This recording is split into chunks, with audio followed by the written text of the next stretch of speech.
acompaña en esta oportunidad un gran amigo de este espacio, el distinguido economista don Nelson Suárez, un hombre de amplia presencia en la opinión pública, tanto a través de sus artículos como de sus opiniones, profesor universitario y especialista en políticas presupuestarias, y fue exactamente su director de la Dirección General de Presupuesto. Un analista, como se diría en tiempo pasado, de fuste, de profundidades, un conocedor. Y bueno, en situaciones como la que nos encontramos, al borde de una crisis económica, más que como consecuencia de la coyuntura actual, como consecuencia de la pandemia, que no fue tanto una coyuntura porque es una pandemia que ya va por los 3 años y que todavía no da avisos de desaparición, aunque en nuestro país ha minorado bastante en términos de sus efectos. De manera que vamos a ver cómo está la economía dominicana y cómo vienen los vientos que se aproximan desde otras latitudes. Y para ello les invito a que nos siga, nos acompañe en esta entrevista a don Nelson Suárez. Don Nelson Suárez, después de un largo trajín mañanero, aquí le tenemos. Muchas gracias por todo el esfuerzo que usted hace y la gentileza de vencer las circunstancias adversas para acompañarnos. Y bueno, los dominicanos vivimos en ciclos. Yo pienso que todas las economías se mueven en ciclos, ¿no? Sí, Rostov, ¿usted recuerda aquel gran economista? No, y ese es uno de los grandes estudios de la economía, el análisis de los ciclos. Sobre los ciclos, ¿no? Creo que es una buena metodología que facilita, porque eso también se hace en ciencia, en otras ciencias sociales. Siempre se ha dicho que la economía es una ciencia social, a pesar de que también quiere ser una ciencia exacta. Muy difícil. Cosa que es muy difícil, ¿es cierto? Donde quiera que está el ser humano en el centro, es muy difícil hablar de ciencias exactas. Don Nelson, asumamos que usted, como hipótesis de trabajo, usted es presidente de la República Dominicana. En una circunstancia como esta, donde tenemos una inflación que lacera y la inflación vuelve a levantar las faldas de la sociedad dominicana, porque todos estamos al grito, porque todos vivimos con el mínimo. Hay un grupo mayoritario que vive con menos del mínimo, y hay una llamada clase media, entre comillas, que bueno, vive al borde. Y apenas ustedes dicen que un 10% de la población o menos vive con altísimos ingresos, que estas cosas no le preocupan. No le afecta mucho. Bueno, tenemos problemas de salud, tenemos problemas de educación, tenemos problemas de inflación, tenemos problemas de alto endeudamiento. Tenemos ahora coyunturalmente, pero con efectos dañinos que pueden ser a largo plazo, una crisis de precios en el petróleo, y una crisis también en el transporte marítimo. Nelson Suárez, presidente de la República, ¿cuáles serían sus prioridades en una circunstancia como esta? Bueno, gracias, maestro del periodismo, bienvenido Álvarez Vega. No quiere decir vejez. Por permitirme, como siempre, compartir con la audiencia de este programa mis opiniones sobre muchas cosas. Bueno, yo he estado diciendo, una de las cosas que yo tendría presente en la cabeza, si en esa hipótesis muy lejana de presidente de la República, es tener en cuenta la situación que se está viviendo en el mundo. Yo creo que si el gran reto que tiene ahora cualquiera persona que esté como mandatario del país, es exactamente ver cómo se prepara la República Dominicana para encajar en el mundo que tenemos hoy. Un mundo que yo digo, que está en un proceso de cambio, de transición, de readaptación, de reenfoques, de muchas cosas. pero además un mundo donde lo único cierto es la incertidumbre. Y cada vez que vemos un fenómeno de esto, una situación, el tema de las dificultades en la cadena de suministro, los problemas de geopolítica que tenemos en varios puntos del mundo ahora mismo. Entonces yo como presidente lo primero que haría es pensar en eso para tratar de ver qué cosas debemos hacer en la República Dominicana para disminuir los riesgos que nos vienen desde fuera. Los efectos negativos. Y creo que es una cuestión que tiene mucho sentido por el hecho de que nosotros como un país isleño, ni siquiera isleño, sino de una media isla, como decía el poema aquel, entonces podemos estar sujetos a veces a riesgos muy altos de lo que viene del exterior. Es más, nuestra economía, que es una economía pequeña y abierta, es posiblemente una de las cosas o de los riesgos que tiene más fuerte es la situación internacional. Vamos a poner un ejemplo, el caso de los combustibles. Hoy posiblemente... Un ejemplo que es real. Real. Hoy, bueno, ayer cuando veía el barril de petróleo de referencia, el West Texas Intermedio, ya estaba sobre los $92, o sea, buscando los $100. Eso... Bueno, y el jueves, cuando grabamos este programa, después del inicio de la guerra en Ucrania, subió a 98, 99 claro, en la mañana. En un solo día. Eso comparando de que en marzo de 2020 el petróleo estaba a $29. O sea, tenemos prácticamente un 80% de aumento. Impresionante. Desde allá hasta acá. Bueno, el diciembre de este año terminó a $70 y tantos y ya hoy estamos hablando de 99. Y creo que en el presupuesto está calculado a 63 y pico, casi 64. ¿no? 60. Entonces, eso me crea una situación.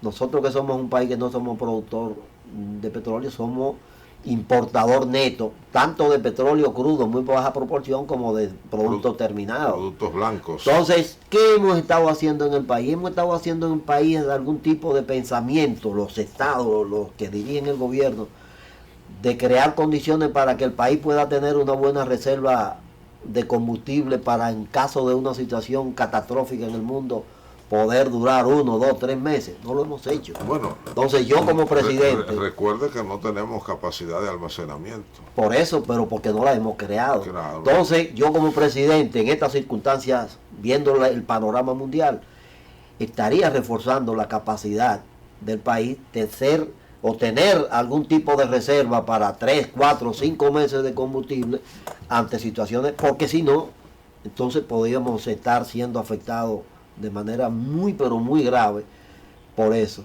Lo mismo pasa a nivel del tema alimentario. O sea, usted crearía una especie de comisión de crisis para hacer esos análisis de respuesta para que los efectos y tomar acciones concretas dañen lo menos posible. Sí, tomar acciones concretas.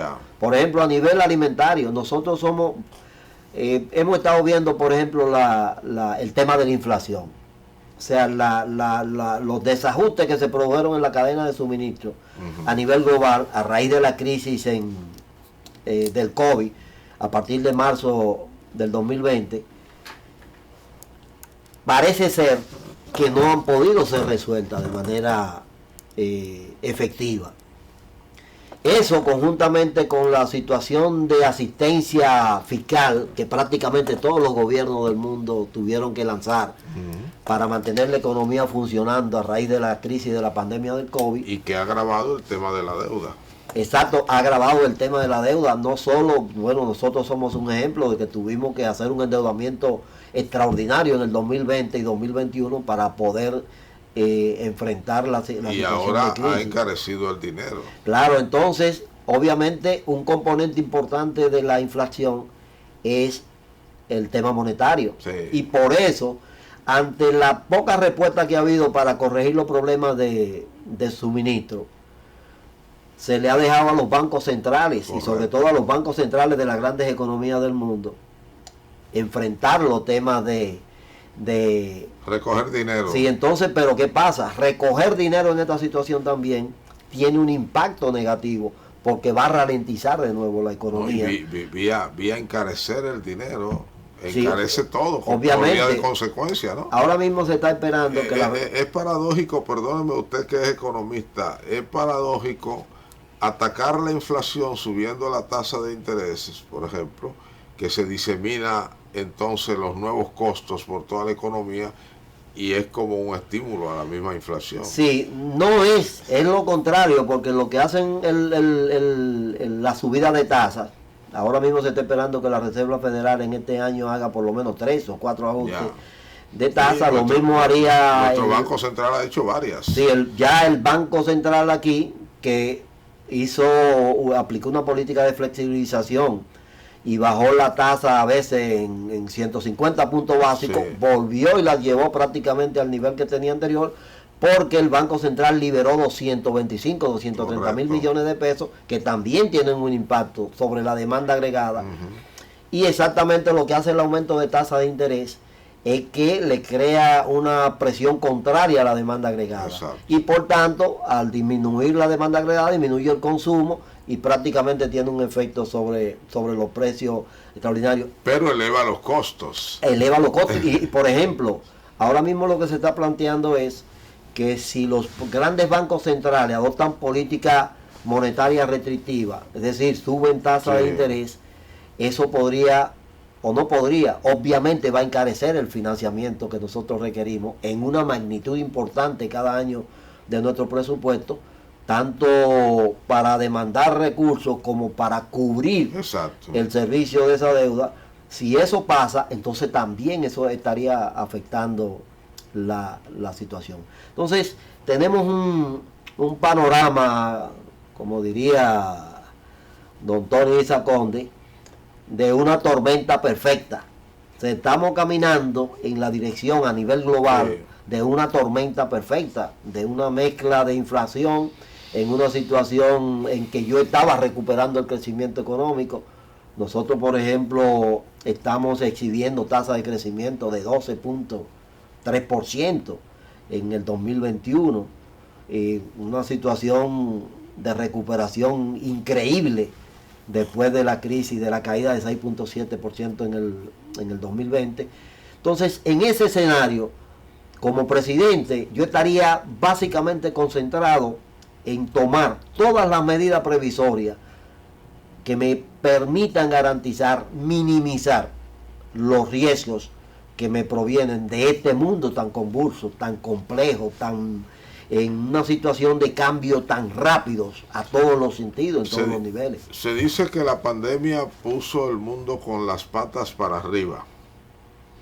Y casi en todas partes, usted acaba de describir las medidas que fue necesario adoptar aquí, allá y acullá para dar una respuesta a una economía que estaba por primera vez recesionada casi a nivel mundial. Exactamente, ya estaba caminando a la recesión cuando vino la crisis. Exacto, un hecho único, con un tipo de crisis también nunca vista hasta el día de hoy. Hay países como Estados Unidos, Canadá, etcétera, que no tienen mano de obra suficiente, pero en cantidades millonarias, servicios que no se han prestado, fotos de supermercados que vemos con góndolas vacías, porque en el campo no hay quien recoja. La gente se recluyó y pensó más en su vida hasta el día de hoy que en trabajar. O sea que hay muchos elementos de esa crisis. Hacía tiempo, yo no recuerdo en mis años haber visto una crisis del transporte marítimo. Muy fuerte. Había crisis coyunturales en algunos estrechos por razones más políticas que económicas, pero todavía al día de persiste no solo en carestía, sino en escasez de medios de transporte marítimo para llevar las mercaderías, las materias primas y demás a distintos puntos del mundo. Sí, yo pienso que la crisis de la pandemia del COVID-19, que desde finales de 2019 y principios del 2020, la humanidad sufrió, ha sido como el catalizador que ha desentonado una serie de cambios, de alteraciones, de movimientos, de reformulaciones en el mundo que había estado viviendo posiblemente después de la caída del muro de Berlín. Vivió una especie de tranquilidad, de eliminación de las tensiones de Guerra Fría que tuvimos después de la Segunda Guerra Mundial, esa lucha violenta entre la superpotencia por garantizar zonas de influencia. Pero mantenía un equilibrio. Pero mantenía un equilibrio. El equilibrio, sí, el equilibrio medio se ha roto. Bueno, fundamentalmente por una recomposición de los temas de poder mundial. O sea, Estados Unidos no es la misma potencia de hace 15, 20 años. Pero sobre todo a partir de Donald Trump perdió, o sea, el mundo. Siempre digo esto, o sea, bajo un discurso de convertir a Estados Unidos en primero, sí, Donald Trump se encargó de manera magistral de convertirlo en un verdadero disparate. Porque se aisló totalmente. Sí, esos discursos siempre de grandeza. Sí. Me remito y voy del lado contrario. El caso de Venezuela, un discurso de grandeza, un país con la mayoría de las riquezas que puede tener un país requerido, se han convertido en verdaderos parias bajo un enfoque muy paternalista, muy nacionalista, muy del yo, que parece ser que no funciona en el mundo. Entonces Estados Unidos pierde vigencia, irrumpe de manera seria China en el escenario mundial. Y una agresividad soviética. Sí, y entonces, exactamente, ¿por qué? Porque esa agresividad soviética tiene ahora un aliado, que es de una u otra forma China, que no es un país guerrerista en términos estrictamente políticos, pero... Su guerra es en otro nivel. Sí, su guerra la han echado en el tema de productividad, en el tema de competir, en el tema de ganar mercados internacionales, y entonces eso mismo lo hace ser cauto, porque cualquier situación en el mercado internacional que pase de caída afecta de manera drástica a China. Pero entonces China de alguna manera ha hecho una alianza tácita con Rusia y con el bloque que podríamos decir del socialismo del siglo XXI y ese tipo de cosas. Y hay una alianza importante que Estados Unidos nunca la había permitido por su influencia, sobre todo a través de Arabia Saudita, que es el principal productor de petróleo del mundo. Rusia siempre estuvo fuera de la OPEP, pero la ausencia, la baja influencia de Estados Unidos permitió que Rusia no es miembro de la OPEP, pero se acercara y actuaran de manera como conjunta. Un cártel, y entonces te pueden manipular. Y eso fue lo que permitió comenzar a subir los precios, que llegaron a unos niveles realmente nocivos para los productores de petróleo, y ahora dominan el mercado petrolero. Sí, y tienen influencia sobre el tema del gas en Europa. Y no se nota la presencia de Estados Unidos maniobrando alrededor de la OPEP como solía hacerlo. Vamos a una pausa comercial para regresar con este presidente hipotético que nos está explicando a partir de esa hipótesis de la economía dominicana en estos momentos. Don Nelson Suárez, bueno, ya usted formó su comité para darle seguimiento. Digamos que en la vida práctica no estamos seguros que el Palacio Nacional lo haya hecho. Lo que sí usted puede dar por seguro que el Banco Central desde ayer tiene un grupo que está haciendo un ejercicio de lluvia de ideas alrededor de lo que está ocurriendo fundamentalmente con los precios del petróleo y sus repercusiones internas. Porque en América Latina ese es el valor del Banco Central. Yo recuerdo que Balaguer se quejaba porque nadie le daba una respuesta rápida a los requerimientos que él hacía, pero el Banco Central sí lo hacía. Entonces Fonchi Locuar creó una unidad, cuando fue secretario técnico de la presidencia, una unidad de coyuntura, de manera que cuando el presidente quería una serie histórica sobre tal cosa, ahí estuviera de inmediato, para ilustrar un problema, una coyuntura, etcétera. Pero eso hace falta y valdría la pena hacerlo. Ahora, bueno, internamente tenemos problemas y usted como presidente hipotético tiene que hacer una prelación, prioridades entre educación, salud, alimentación, que usted la mencionó, porque también usted debe querer evitar que se agraven los problemas, sobre todo de los grupos que ahora llamamos más vulnerables. Sí.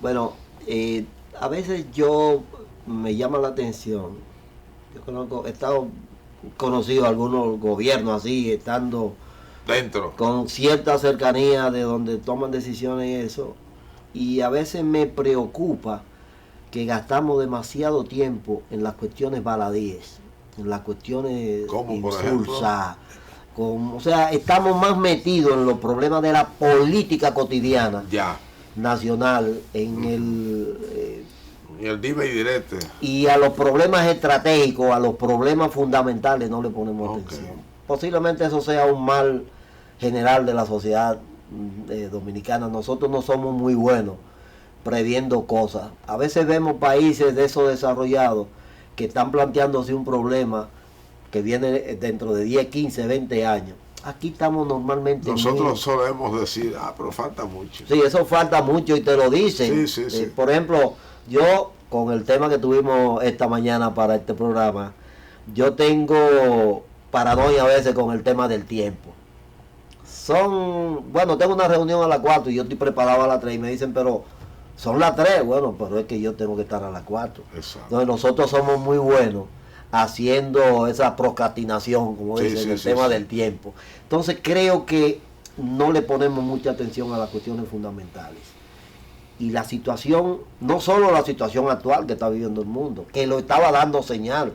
Y yo, como digo, yo he estado repitiendo hace año y medio, 2, desde que empezó la crisis de la pandemia, que hay un problema cierto, un problema real de incertidumbre en el mundo, de volatilidad, de cambios, y que hay que tomarlo en cuenta. Entonces nosotros somos un país pequeño, pero muy pequeño con relación a esos problemas que están en el mundo.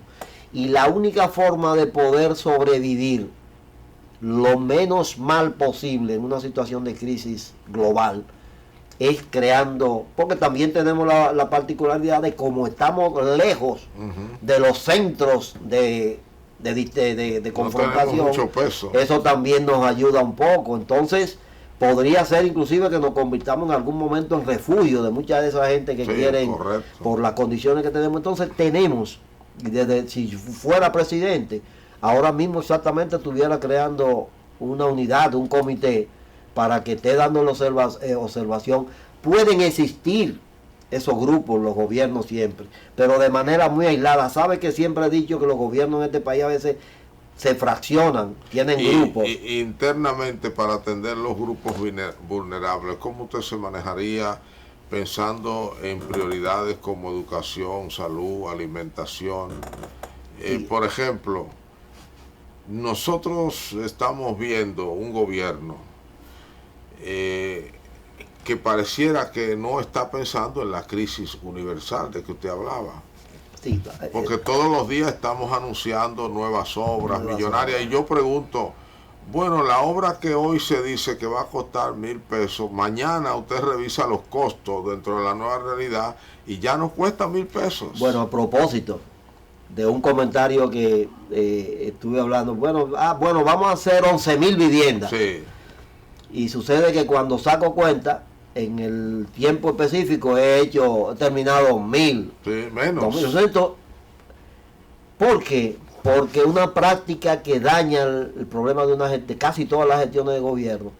Primero es que en los programas de gobierno se ponen cosas que se le ocurre a cualquiera, como digo yo, como de la hechicera de un mago, pero nadie se sienta a calcular exactamente la viabilidad el costo de eso, cuál es, si realmente eso es lo que necesitan las comunidades. Y si hay capacidad burocrática para ejecutarlo. Exactamente. El profesor Núñez Llano decía, cuando le decían, vamos a darle tantos millones, no tiene capacidad de gestión. Sí. Que es un poco lo que hemos visto a nivel de educación, por ejemplo. No, y el país, recuérdese que aunque ya los periódicos no hablan de eso, muchos proyectos con financiamiento internacional no se terminaban por falta de provisión de la contrapartida local.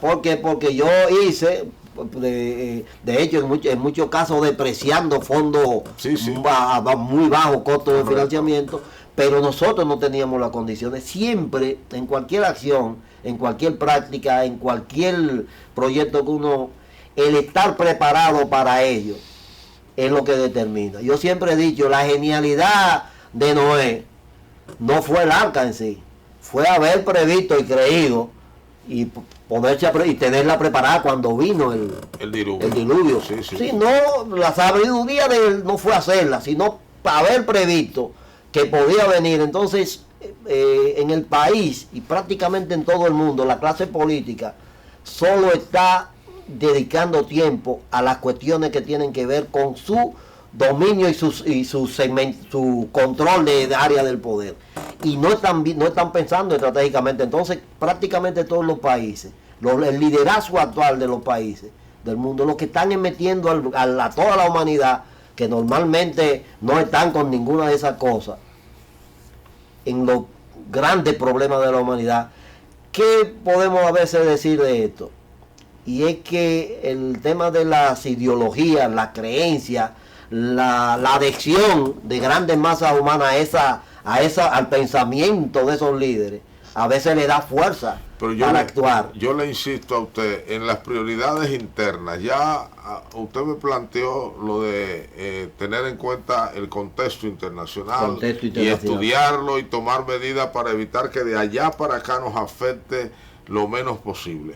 Pero bueno, tenemos una masa humana. Usted tiene 10, 11 millones de habitantes en este país y tiene que establecer prioridades, porque la crisis no le permite hacerlo todo como estaba previsto. Entonces las prioridades tienen que estar necesariamente en los grandes campos: educación, salud, alimentación y atención a fundamentalmente abastecimiento de las cuestiones fundamentales que permiten el funcionamiento de la economía. O sea, somos, como dijimos, una economía abierta.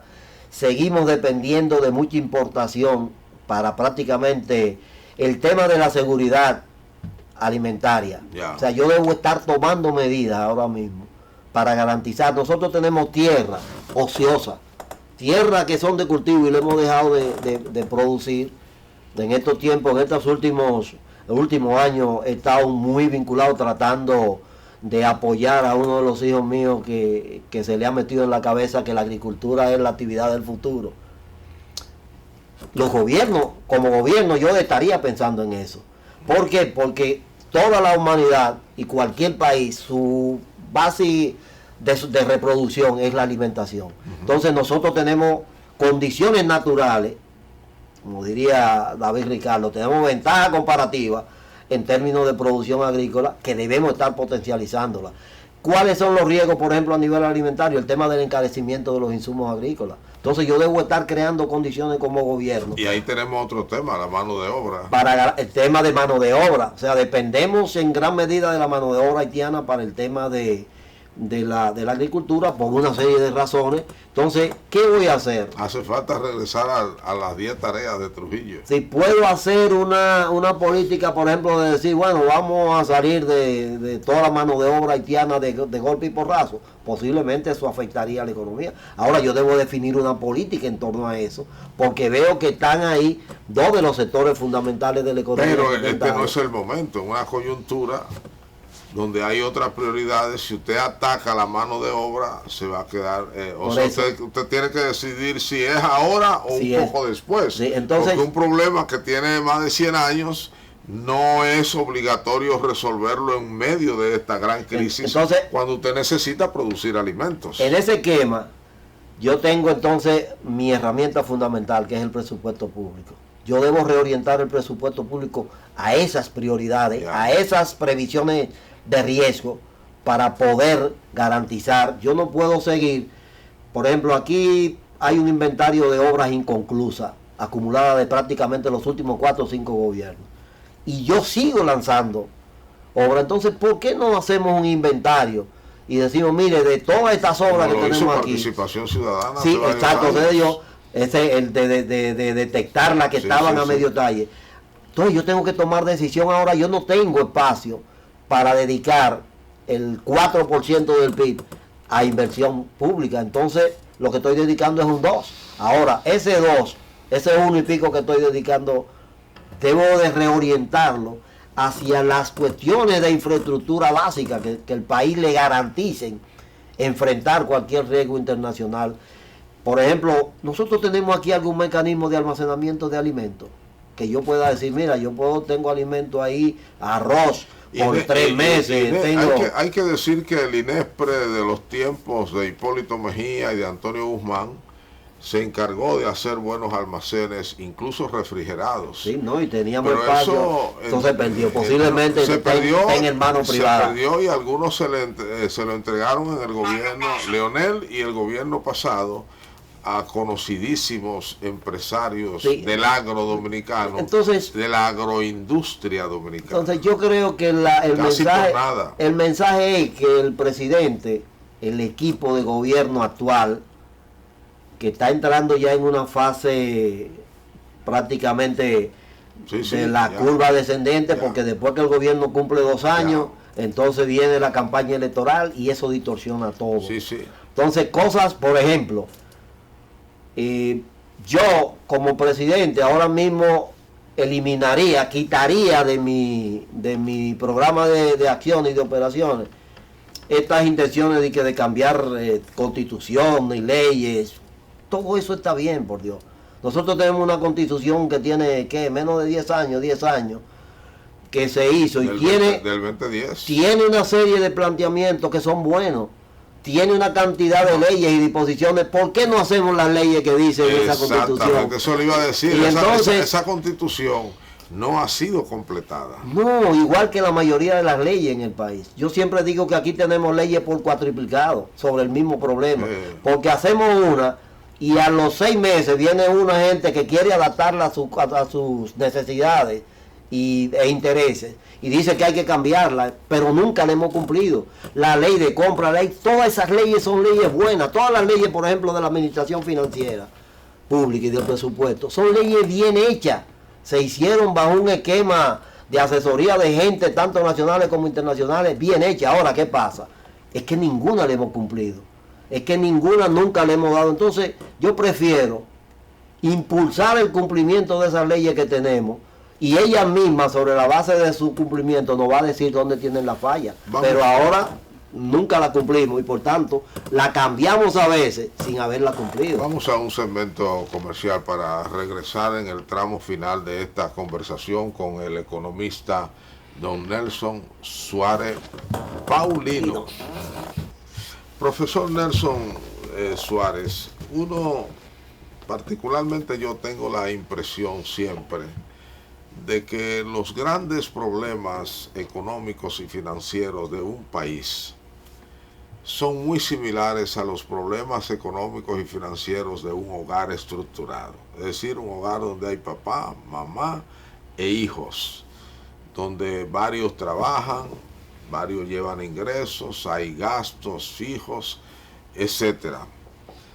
Bueno, ¿qué ocurre cuando en un hogar hay una crisis? La crisis puede venir porque el papá pierde el empleo y él lleva los ingresos mayores, o la señora pierde su empleo, que también lleva una porción importante, digamos el 30-35% de los ingresos de ese hogar. O ha habido una enfermedad importante donde ha habido que gastar un dinero, los ahorros, y ha habido que ir a buscar prestado. Entonces, a partir de la necesidad que hay en el hogar de establecer prioridades, quiera usted o no quiera, así mismo debe ser un país, ¿no? Cuando estamos en una crisis como la de ahora, el gobierno tiene que recoger. ¿Qué tendría que recoger el gobierno dominicano? Bueno, yo pienso que en términos, y creo, es posible que en cualquier momento el gobierno debe pronunciarse en la dirección de lo que estamos hablando. Bueno, ahí viene el discurso del 27. Sí, bueno, ese discurso sería excelente para que las autoridades del gobierno, encabezado por su presidente Luis Abinader, le transmitan a la sociedad, le transmitan al país un mensaje realmente que dé señales claras, no solo en el discurso, sino en la acción, de ir reordenando algunas cosas que son y pasan fundamentalmente, aunque no lo queramos, que por el tema de la gestión de los recursos. O sea, la herramienta fundamental que tiene el gobierno para aplicar su política es el presupuesto público. Yeah. Entonces, siempre estamos haciendo reformulación del presupuesto. Yo creo que nosotros podíamos, en esta situación, hacer algún tipo de reformulación para hacer previsiones de que el gobierno va a tener que seguir asumiendo alguna responsabilidad en materia de inflación. O sea, nosotros cerramos con una inflación de 8.5 y las previsiones, ya en el mes de enero la inflación fue de 1.18%, 1.2%. Es decir, estamos hablando de una proyección de casi 20 y pico. Sí, entonces eso te quiere decir que yo tengo que quitarle presión a esa situación de inflación. ¿Cómo lo voy a hacer? ¿Ralentizando la economía? Bueno, tenemos que tener cuidado en eso también, porque entonces podemos tener un efecto contraproducente. Sí, como no, y elevar la tasa de desempleo. El tema de la carestía de los combustibles, que tiene un efecto multiplicador sobre todo las actividades productivas del país, está planteándose, creo que a nivel de presupuesto hay que hacer un reajuste. El gobierno tiene planteado... Pero se está haciendo de una manera que el mismo gobierno no resiste. Sí, por eso el gobierno tiene planteado 71 mil millones de pesos de recaudación por los impuestos a los hidrocarburos. Yeah. Entonces, esos 71 mil millones de pesos están comprometidos una porción importante, quizás 48, 50 mil, en el tema del servicio de la deuda pública. O sea, si yo ahora mismo, como he visto que han estado planteando algunos, reduzco o quito los impuestos a los combustibles, que son un 30 y pico % del precio, automáticamente tendría una caída. Ahora, y habría que ver qué otras zonas del gasto se perjudican. Sí, por eso, porque hay una doble pinza. Yo estoy dejando de percibir esos 71 mil millones de pesos, comprometidos, pero tengo el compromiso de pagar el servicio de la deuda pública, que son alrededor de 300 mil millones, más los gastos normales que tiene el gobierno. Entonces, yo estaría viendo y tendría que definir una política que me impacte, me va a impactar fiscalmente sobre el tema del precio de los combustibles para quitarle presión a la inflación. Es muy dañina, porque la inflación normalmente afecta a los grupos que tienen menos poder económico. Pero en la inflación lo más importante es salvaguardar la alimentación.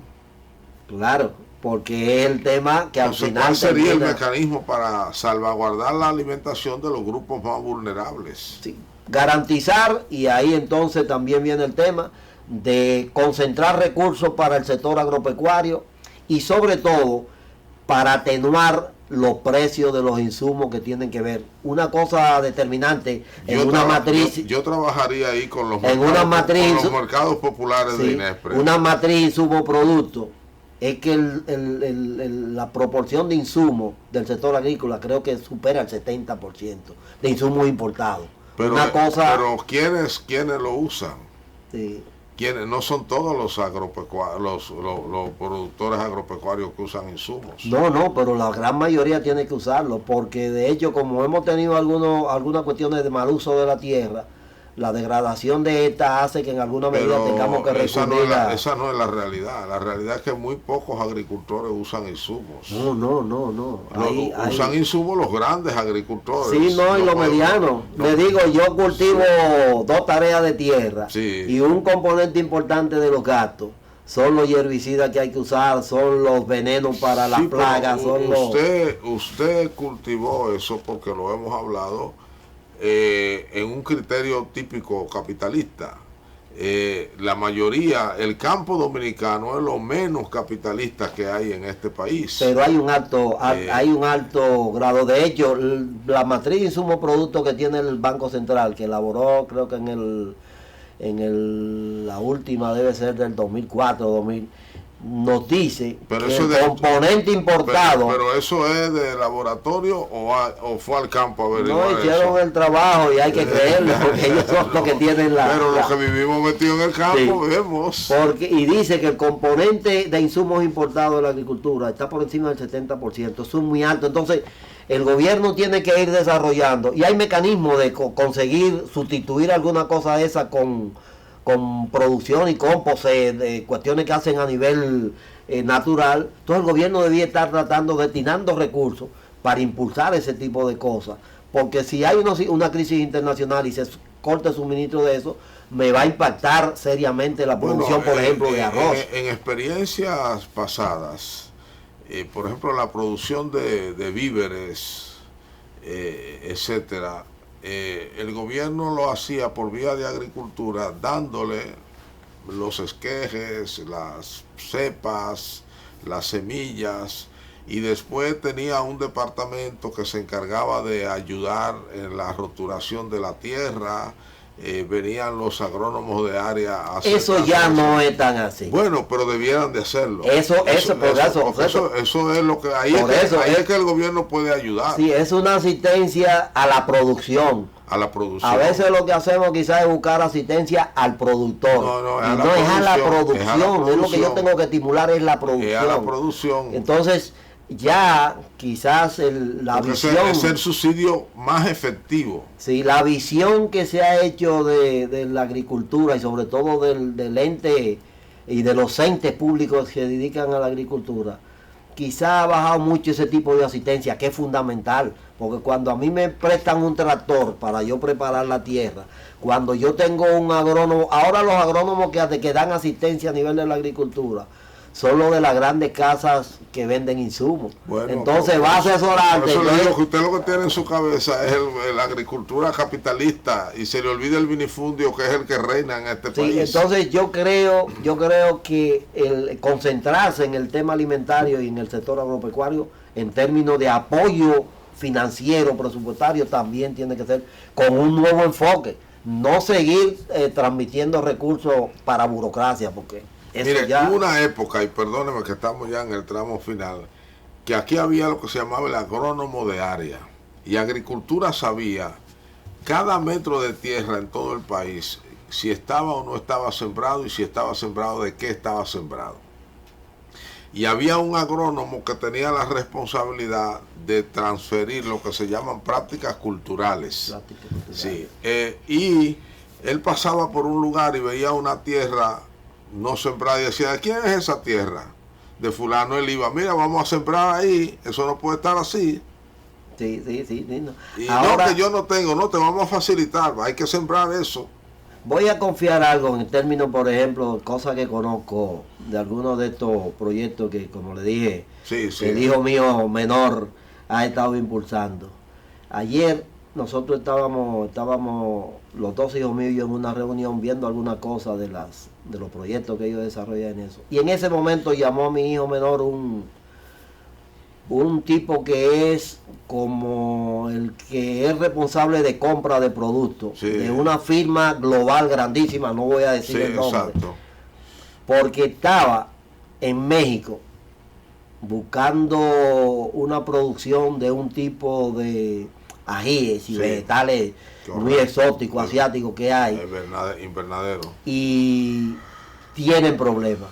Y él llamó al hijo mío pidiendo que cómo podíamos conseguir en el país quien le supliera parte de eso. Bueno, hay muchos productores aquí en La Vega de ese tipo de productos, pero la falta como de estructuración, de organización que tenemos, no nos garantiza que tú firmes un contrato de suministro con esa persona, con esa compañía, porque son muy estrictas en eso, y que tú entonces le mandes 2 furgones y luego entonces pasan un año sin mandarle 2 más. Tiene que garantizarle. Entonces ese tipo de cosas, pero ahora el gobierno debía estarla promoviendo y dar apoyo. Ahora, ante la coyuntura que usted ha presentado como jefe de gobierno, estamos hablando de una agricultura dirigida al mercado interno para la gente comer. Yo en ese aspecto, y tenemos capacidad para yo tengo otra visión. Yo digo que nosotros si yo fuera presidente, yo no fomentara una agricultura para la exportación más allá de Haití y los turistas. Que cuando nosotros suplamos bien eso, entonces estamos en capacidad de mirar a Puerto Rico, a las áreas del Caribe, etcétera. Sí, el tema es que porque aquí usted no va a competir con nadie, sí, y puede mejorar. Pero el tema importante es que nosotros tenemos ventaja, para decirlo en términos ricardianos, comparativa. Correcto. Con el tema de la producción agrícola. Entonces, que se convierten en ventaja si usted usa lo que tenemos. Por eso, en ventaja ya, como dicen, competitiva, que es cuando yo aumento tecnología y eso. Porque el tema es que en ese renglón es que yo puedo competir internacionalmente. Yo no puedo competir con un teléfono celular, ni puedo competir con un vehículo. Usted hace así, dice, yo tengo en tal sitio, hay una llanura de 3.000, 20.000, 40.000 tareas que pueden ser para tal cosa. Eso no es ventaja comparativa hasta que usted no lo está sembrando. Entonces claro, el país no lo está sembrando. Por eso no le está. No tiene las ventajas. En eso es que yo digo que el gobierno debía hacer esfuerzo por impulsar eso, pero con todo el pie. Bueno, ahora mismo nosotros tenemos, y eso es una limitación que tenemos, nuestro presupuesto tiene restricciones muy serias. Primero por el gran peso que tiene el servicio de la deuda. Y segundo, por unos gastos recurrentes, como dicen fijos, sí, muy elevados, sí. Y una burocracia estatal, que ese es otro tema. En una situación de crisis, yo tengo que, de hecho, yo en un momento, en alguna circunstancia he planteado que este gobierno debió haberse planteado, después que hizo toda la reestructuración de sacar un grupo de la gente que estaba en el gobierno anterior y meterlo de ellos, hacer un grupo, perdóneme, de 400.000 empleados. O sea, una locura. Eso es desarticular.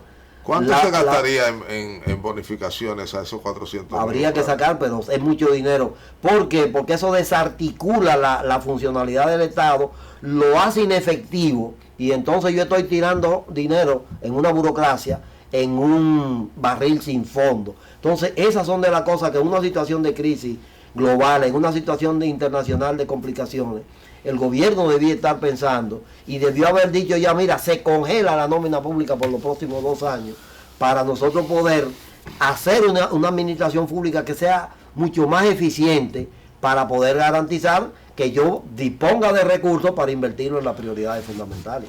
Amigos televidentes, como ustedes han podido ver, hemos tenido hoy un verdadero supermercado de ideas que nos ha ofertado nuestro entrevistado don Nelson Suárez, economista distinguido, experto en políticas presupuestarias.